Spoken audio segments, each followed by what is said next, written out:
Press the wireless and resume buttons together to turn on Wi-Fi Direct on your printer. The wireless light will turn on, indicating that Wi-Fi Direct is active.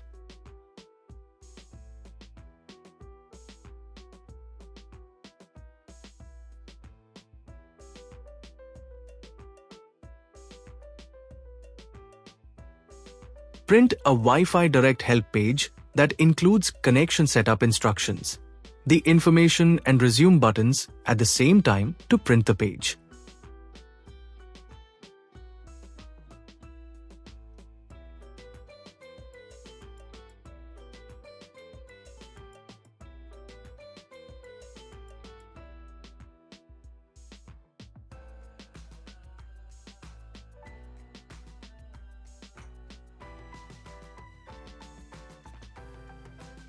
On your mobile phone or iPhone, go to the Settings menu. Look for the Wi-Fi settings and turn on Wi-Fi.